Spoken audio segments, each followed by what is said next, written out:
You are listening to the Mohua Show, where it's all about celebrating the Junoon among changemakers and their journey. Swacch Bharat mission in itself is a great direction. I think sustainability is actually an investment rather than a mandate. What would real producer responsibility look like? And should India really move towards a polluter pays model for companies creating non recyclable waste? Right from designing the product, keeping end of life in mind so that you know actually where the product is going to end up and what is going to eventually happen to that product, not just by selling and walking away. So, the media is a key stakeholder, in sustainability. So, what kind of storytelling do you think we lack? I think the media should, move from, doomsday headlines to solution stories. So, what would it take, for corporations to move beyond symbolic CSR? I think sustainability is actually an investment rather than a mandate. This is something which needs to come in, and the corporates and the other stakeholders like corporation and all could also see it that way, that just ticking the box is not enough and we need to move beyond that. So, nowadays people, who reuse or repair are really seen as lesser, uncool, So, how do you remove that stigma? Advertising is not just print and electronic media, it is also social media, where the social media influencers can come in, they can step in. People like you who can bring in stories, people like you who can bring out best practices and help deal with the people's mindset and tell them that sustainability is not shabby. Every day, India generates tons of waste. But the real problem isn't just garbage, it's what we choose to ignore. Today's guest with us is Dr. Ruby Makhija, who's made it her life's mission to change that. An ophthalmologist turned environmentalist, she's the founder of the Why Waste Wednesdays Foundation, a TEDx speaker, and a member of the City Task Force with the Municipal Corporation of Delhi. Through a zero waste community model, school programs, and tireless advocacy, she's showing us that the fight against waste begins not with policy, but with people. So thank you, Ruby, for being on today's podcast.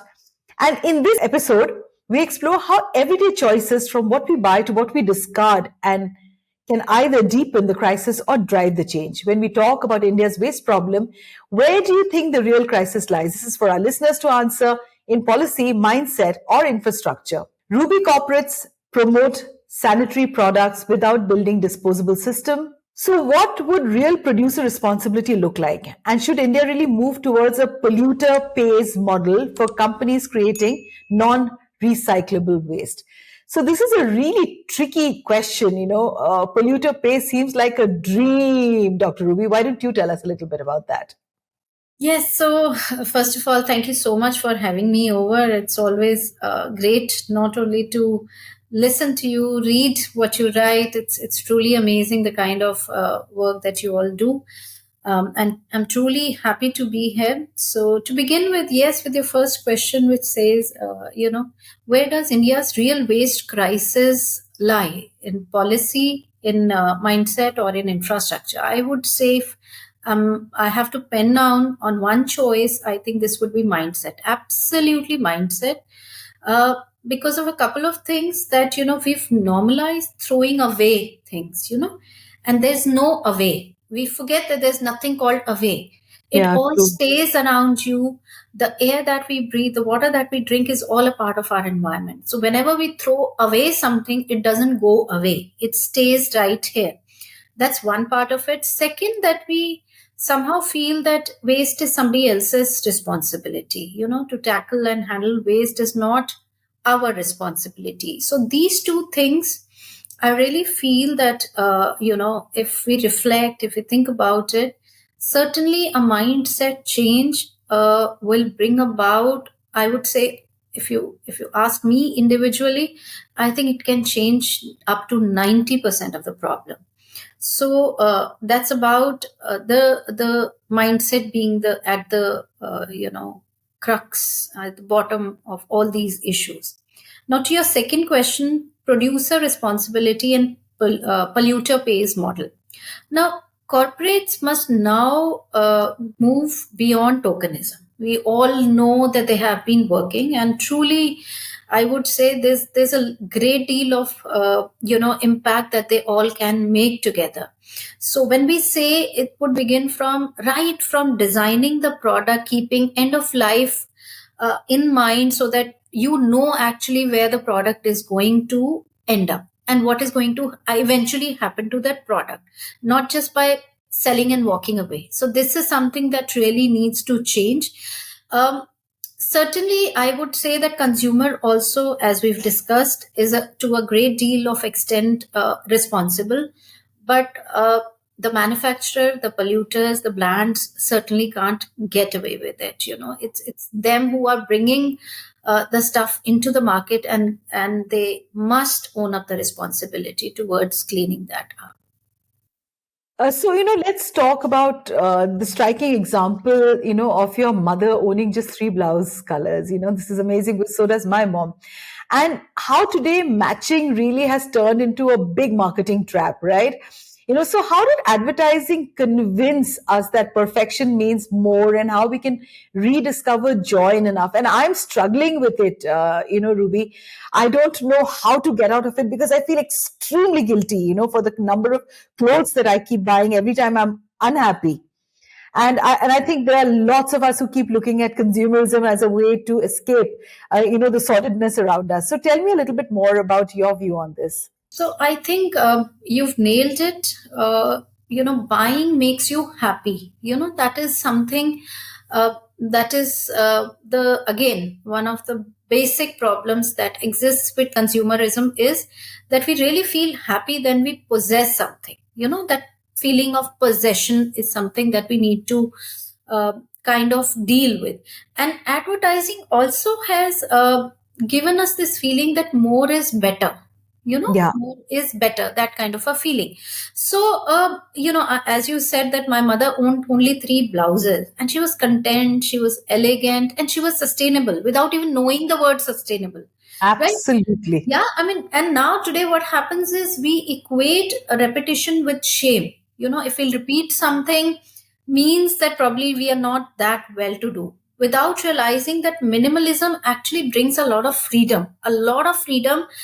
You just break those barriers which are binding you and which are kind of constraining you from being yourself. So I really feel that certainly we all have certainly we want to buy new things, we want to possess also to a great deal of extent. But I think we need to understand that joy lies not in having more, but having enough. Yeah, so that difference between more and enough is something, that journey we have to travel, and it's really tough considering the amount of advertising industry driven consumerism is happening. There are sales all around us. There is e-commerce all around us. So I think it's really difficult. I will not exactly and only blame the consumer. I think we all as stakeholders should sit together and see what is the kind of impact of this mindless consumerism. So, Ruby, you have said that there was no dustbin in my childhood. What does that memory tell us about how our relationship with consumption has changed over the years? Do you still believe that India's waste problem is at its heart really a consumption problem? Certainly. I mean, to a large extent, I would say it is certainly a consumption problem. And when I said that there were no dustbins when I was a child, because everything had value. I Yeah, mean, we've stopped valuing things. That's something which needs to change. The peels at that time were given away to cows. What the old clothes we were either reused by our siblings, younger siblings, or cousins, or then if they were really not wearable, then we would make quilts out of it, bags out of it, pocha out of it. Bottles were reused. There was absolutely. nothing called as plastic bottles. We never had it. So nothing was waste. So now we've shifted greatly from reuse to replace. So when we talk about ours, so replace is an R which I really don't like. That's the only R I would say which I don't like. So I think replacement is something we need to look into, that really is there something that actually requires to be replaced? And if not, then we should stop somewhere, look for options like repair, recover. So I think somewhere down the line, consumption certainly has crossed all boundaries. It's really touching skies now. Our problem is that we buy mindlessly, we use very briefly, and we dispose of thoughtlessly. So these three things, if we can take care of, it's very simple. It's actually, waste is a very simple subject. India generates thousands and tons actually of religious waste every year, and this can be such a tricky and a sticky topic, flowers, idols, diyas, offerings. So how do you respect faith and tradition while rethinking, their environmental footprint? And I know as a Bengali, I know that Durga Puja happens every year, and there are the sculptures who are making the murti, and then after that they go into water, and a lot of stuff sometimes used may not be environmentally, what is the word to use, they're not suited, for Yes. it to really get wasted, so they stay on for long and long. So what do we do there? Because that's such a raw nerve. Yes, true. So, here I'd like to say certainly there is a reason behind all the religious practices and traditions that we have.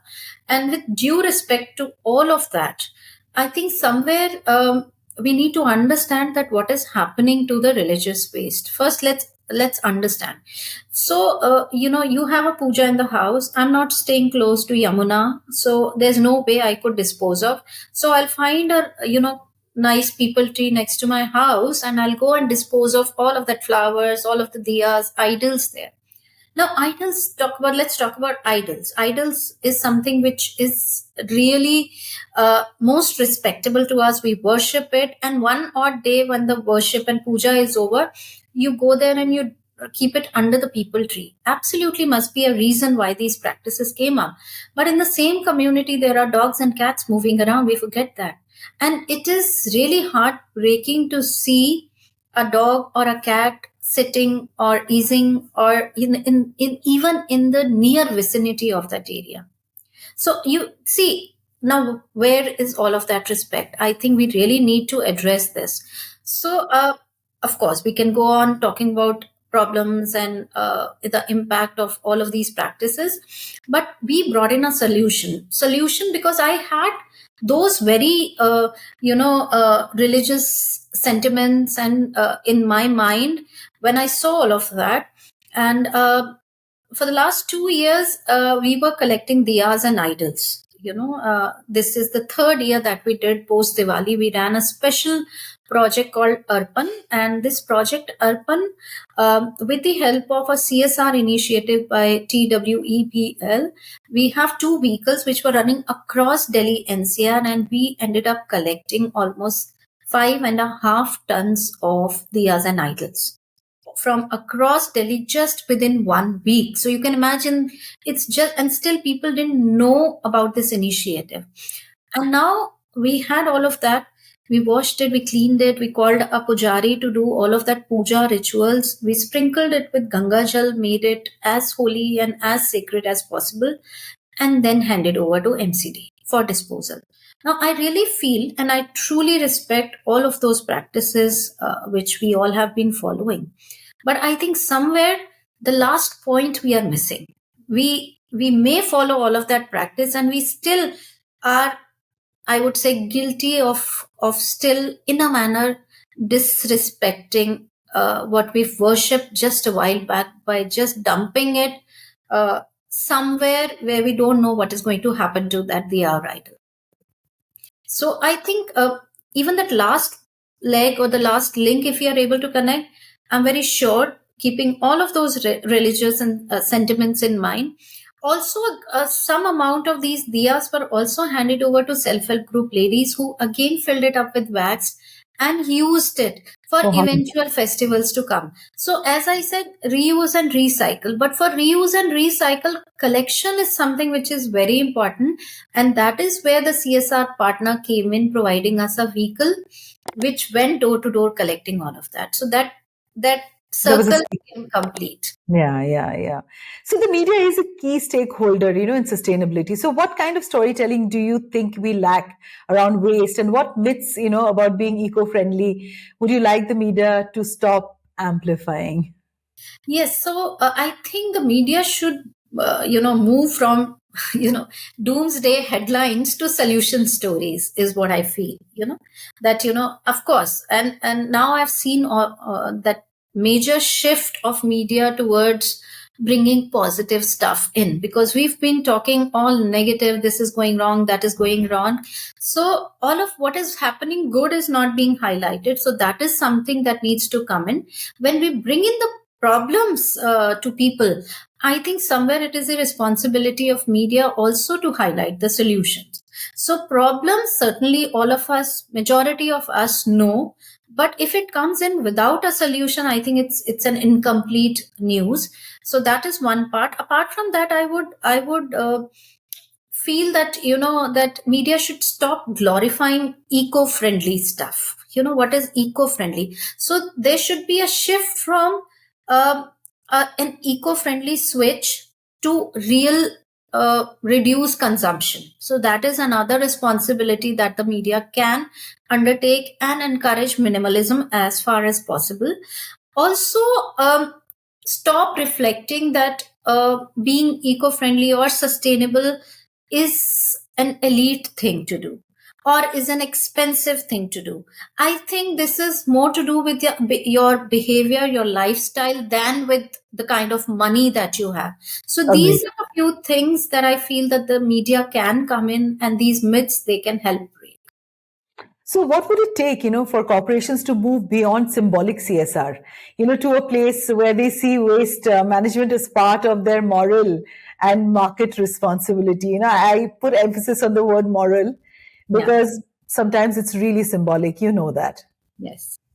So, I think sustainability is actually an investment rather than a mandate. This is something which needs to come in, and the corporates and the other stakeholders like corporation and all could also see it that way, that just ticking the box is not enough, and we need to move beyond that. So, as I said previously, the business strategy should include everything. When we talk about waste, the kind of footprint that a corporate or a company has, like maybe shifting the product packaging design to how we can have a post consumer recovery system in place. So these are the things that I feel that can bring about a great deal of change. And honestly, when I say sustainability is an investment, I really mean it. I mean, it's not against economy. Rather, if you practice sustainability, it is going to boost economy like anything. Hmm. So, smaller towns and villages, where there's no waste ecosystem, like there's no segregation, no recyclers, limited support. So, what do you see as the biggest barriers actually, and how can local communities really step up and come together to fill that gap? Absolutely. So, if you understand smaller towns and villages, now I've been to, I think they are suffering, and the proportion they are suffering is much higher than the urban settings, because of lack of segregation, lack of infrastructure to deal with waste, and lack of awareness, a lack of direction as to what we can do. But again, there the media, the social media, especially the social media, can come in, and it can really give a direction. And of course, Swacch Bharat mission in itself is a great direction to these villages also. The toolkit goes right to all urban local bodies, and that is a very comprehensive kind of a program that anyone can follow and bring about a change in their neighborhoods. So, like local champions like school teachers, sarpanches, self-help group ladies, these all can be the agents of change.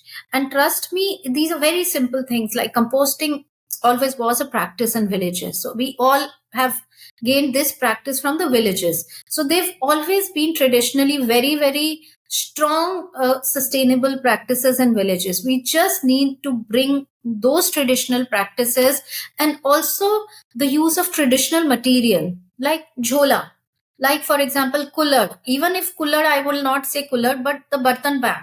For example, gurudwaras were great, example of sustainability.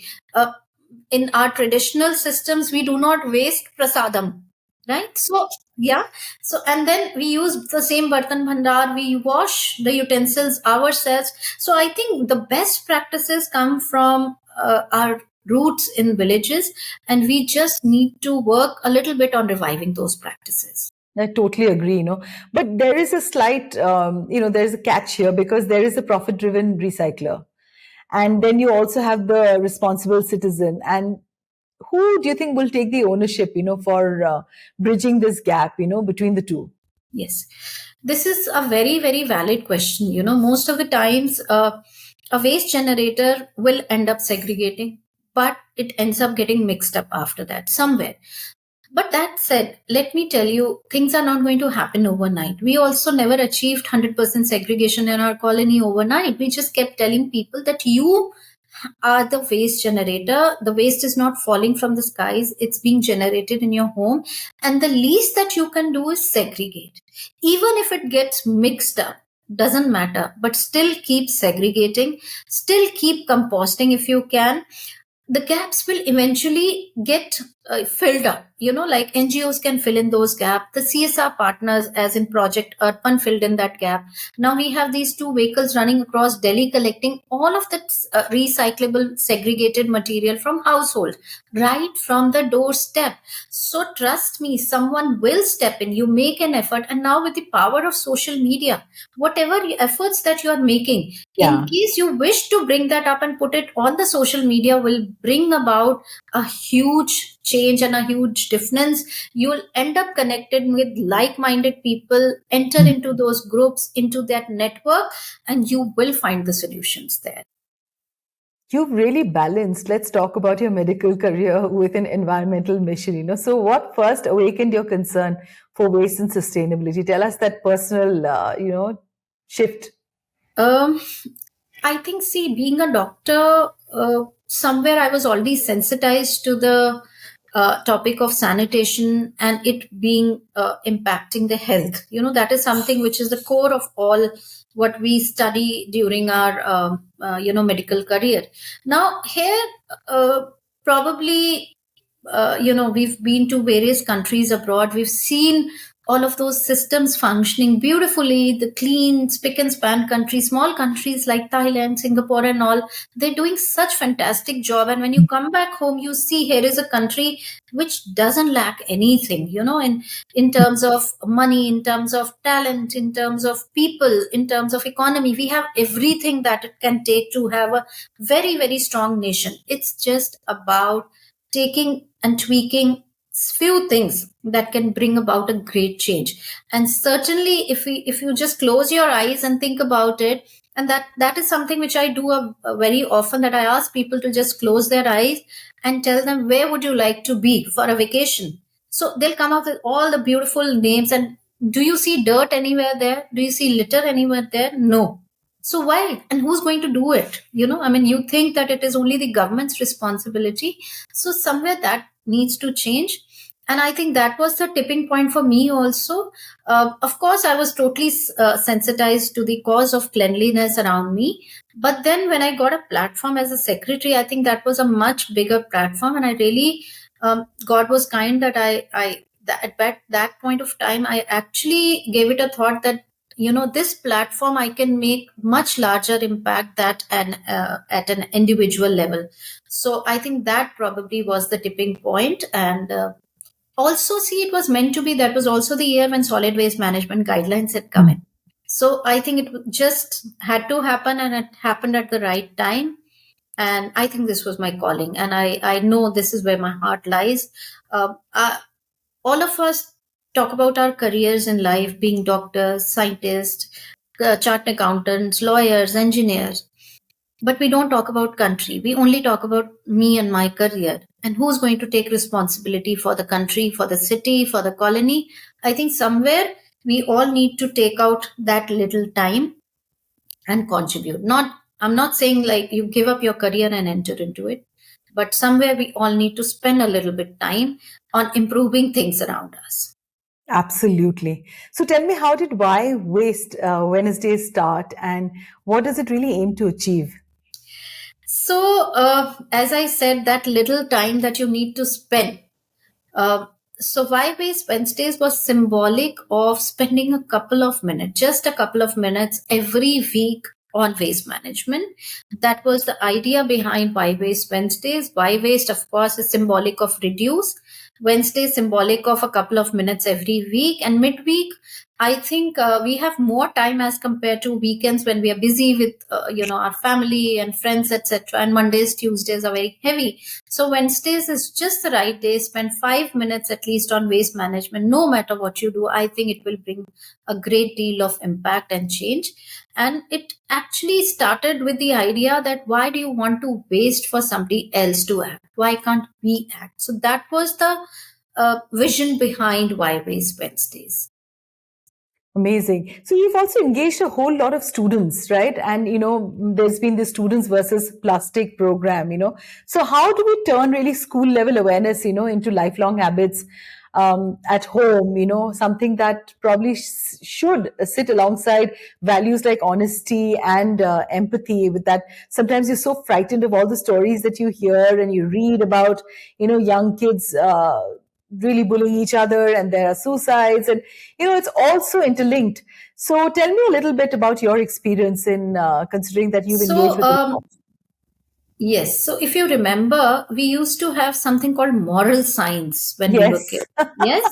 And I think somewhere now, when I sit and reflect on it, it was the same kind of education that and sensitization which used to happen to us as a part of our routine curriculum Hmm. that was the foundation for all the values that we hold today. Of course, a great deal depended on that in fun way, in story way, in drama way. We used to do, and we even used to enact some of the stories from moral Yeah. science. Yeah. So I think somewhere I have always felt that these values are built early in life. So if you begin early, they become a habit, they become your lifestyle. So with that idea in mind, I have started kind of zeroing down very very early as I can. For example, my biggest, of course, student versus plastic is a great initiative. It runs across schools and colleges. We have 2,600 educational institutions registered under this. Earth Day is one of the partners for this, and we created a toolkit, and we've given a kind of direction for the students as to what they can do in the school, outside the school, what the schools themselves, the authorities can do to tackle the menace of single use plastic. And trust me, when you work at a colony level, my biggest reward when I was working in Navjeevan until date, if anyone asks me, is when a mother came to me and she told me, Dr. Ruby, you know what?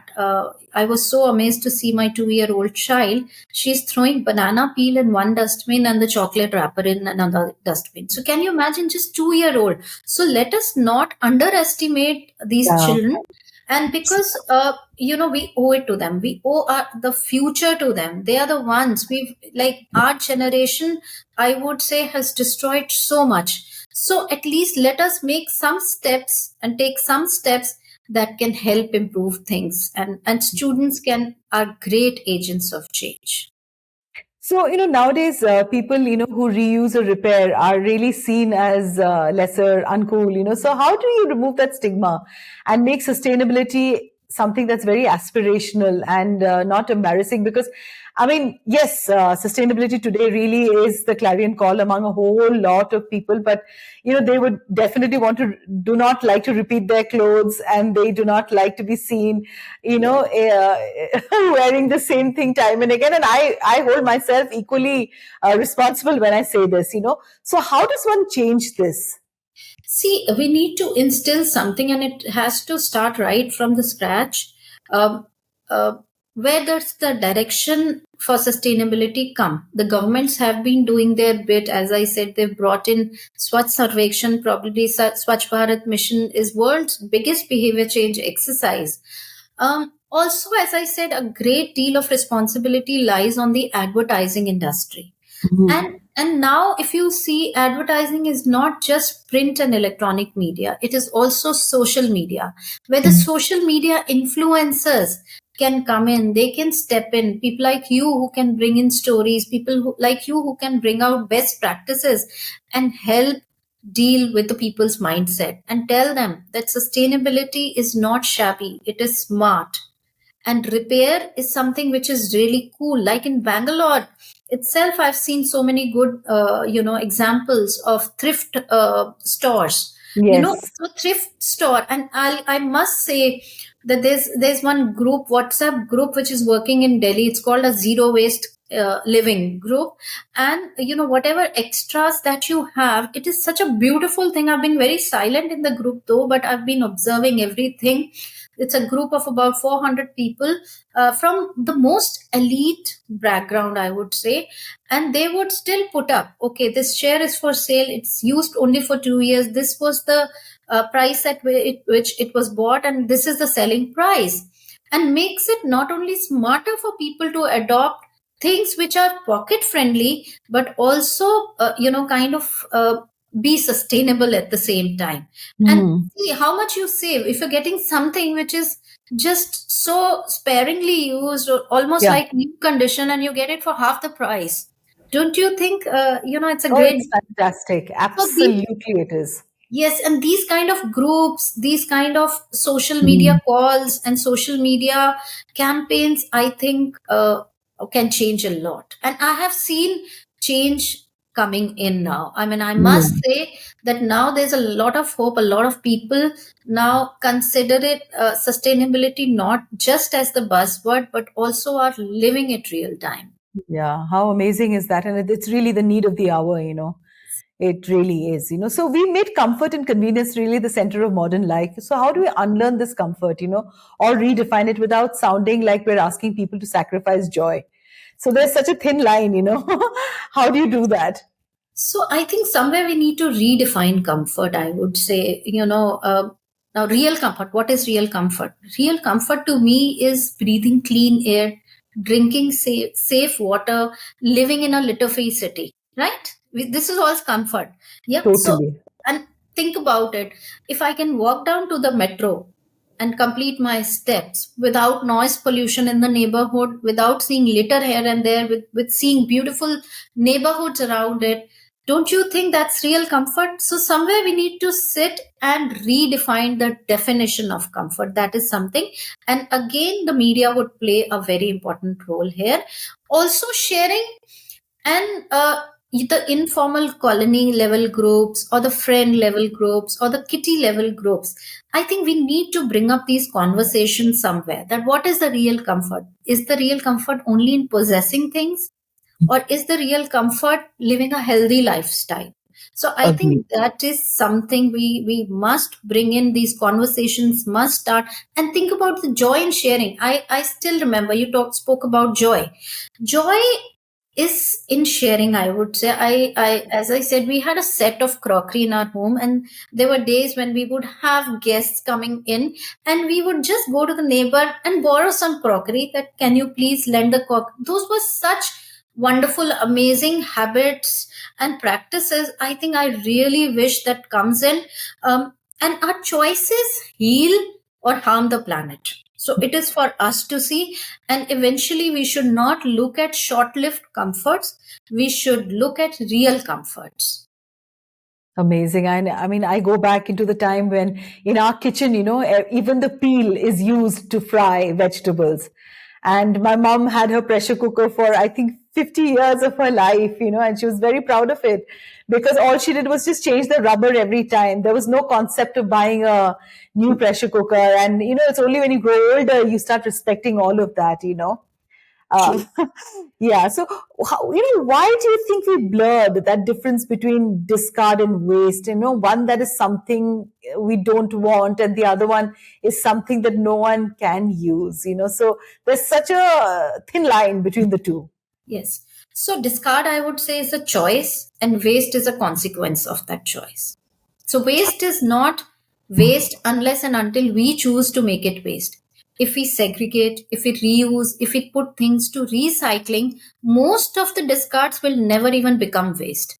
So it is what we do to a product or to an item is what would decide the fate of that item, whether it will be reused and it will become a treasure or a resource, or whether it will be translated into waste.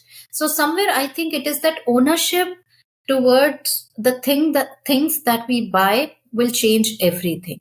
So if we take, all of us take responsibility of what we are going to do with the products that we are buying, I think there'll be hardly any waste. It will all be a resource. Amazing, and if there's, one thing that you think Indian households can adopt as a habit tomorrow, what would that be? Just one thing which I've always been talking about is segregate waste just into wet, dry, and hazardous waste. Just this one single habit, which is not going to take any money, it's not going to take any time. Even if you feel that you are segregating, but down the line somebody else mixes it up, please do not stop segregation. It is a process. Eventually, if all of us start segregating, the problem of waste can go down to as low as just 10 to 20%. And that can be handled by technology. Segregation is something which is non-negotiable. Thank you, Dr. Ruby.